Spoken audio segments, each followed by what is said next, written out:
Улаанбаатар суманд ус ба эрүүл мэндийн сэдвээр сургалт зохион байгуулагдлаа. Монголын эмэгтэйчүүдийн сангийн тэтгэлгээр унтны усны аюулгүй байдлыг хамгаалах мониторинг төсөл Дорногов аймагт хэрэгжиж байна.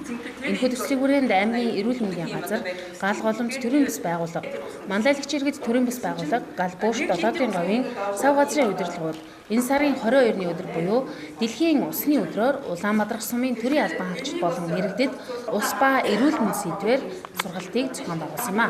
Сургалтаар унтны усны аюулгүй байдлыг хамгаалах зохистой хэрэглээний талаар мэдээлэл өглөө. За тэгэхээр манай энэ Дорногов аймгийн сайн шинж суманд үйл ажиллагаа явуулдаг манлайлагч иргэдгээр төрийн бас байгууллага нь Монголын эмэгтэйчүүд сангийн тэтгэлгээр энэ Дорногов аймгийн сайн шинж Улаанбаатар Цүнбаян багууд болон сумдад энэ унтны усны аюулгүй байдлыг хангах талаар мониторинг хийх тийм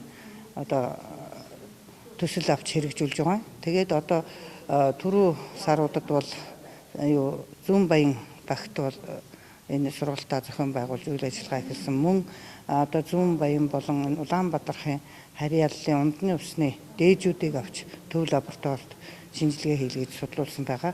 Тэгээ өнөөдөр энэ Улаанбаатар суманд бид олон улсын усны өдрийг тохиолдуулан Улаанбаатар суманд ирж энэ иргэдтэй сургалт зохион байгуулж явуулж байна.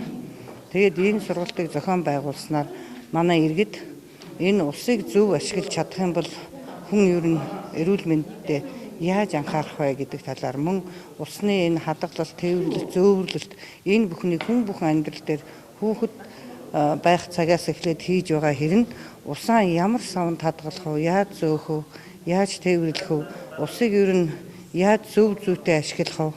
Энэ талаар ерөөсөө хүмүүс маань яг амьдрал дээр байнга хэрэгэлдэг хэрэг энийг зөв ашиглаж чадаагүйгээс хүмүүсийн маань эрүүл мэндэд бас нэлээд их муугар нөлөөлдөг. Тэгээд ус гэдэг бол чандман эрдэнэ гэдгийг хүн бүхэн мэдчихсэн хэрнэ усыг хэмнэх, гамнах талаар бас тодорхой амьдрал дээр хэрэгжүүлж чаддгүй учраас энэ бүх үйл ажиллагааны талаар бид энэ сургалтанда иргэдтэй зааж зөвлөж сургалтаа зохион байгуулж явууллаа.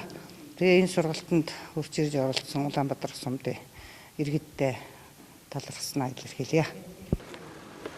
Сургалтын үеэр иргэдэд усны үнцний талаар тодорхой ойлголт өгөхөөс гадна булаг шандыг хамгаалж тохижуулах, газрын гүнээс ундарч байгаа булаг шанд түүний ундрагыг тойруулан бетон чулуу зэрэг усны нөлөөнд гэмтэхгүй материалаар хашлах хийх, булаг шандны эрүүл ахуйн бүс 30-аас 50 м, хамгаалтын бүс 100 м байх ба хамгаалтын бүсэд ундрагын дээд хэсэгт химийн бодис, бордоо, нефт бүтээгдэхүүнээр бохирдуулах, бие засах газар угаацсны нүх, малын хашаас арвч барих элдв хов хаягах, газар ухах зэрэг үнний усан сөрөг нөлөөтэй үйл ажиллагаа явуулах нь хүний бие махбодод ямар сөрөг нөлөөтэй болохыг томилсон юм а.